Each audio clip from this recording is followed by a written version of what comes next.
Okay, so for number 1, what you're going to do is you're going to group your first 2 terms together and then group your second 2 terms together. So from this first group here, what you're going to do is you're going to find their greatest common factor.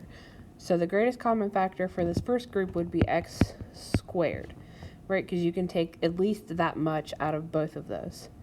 So then you're going to divide each of these by x squared.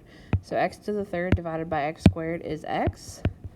X squared divided by x squared is 1. Then from our second group, our greatest common factor there is 2, right? Because 2 is the biggest thing we can divide out. So then 2x divided by 2 is x. 2 divided by 2 is 1. So to write our final answer, you're just going to bring down 1 of whatever you have in parentheses, right? And these two things should always match. And then you're going to bring down your coefficients to make up your other set. So that would be your final answer for number 1. Okay, and then for number 4, we'll go ahead and do that one together too.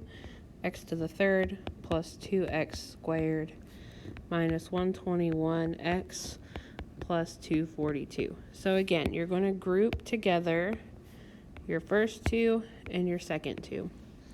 So greatest common factor for my blue group is going to be,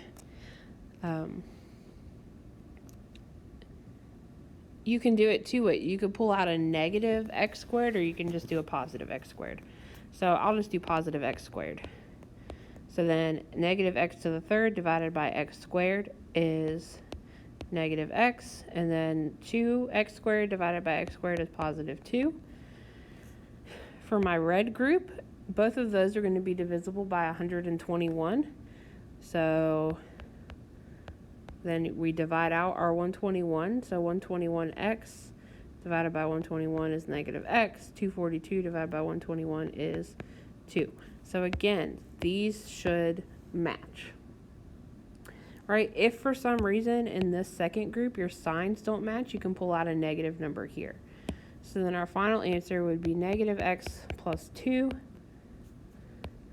and x squared plus 121. All right, so then like for 7 and 8, in that first group, you can pull out a common factor in front.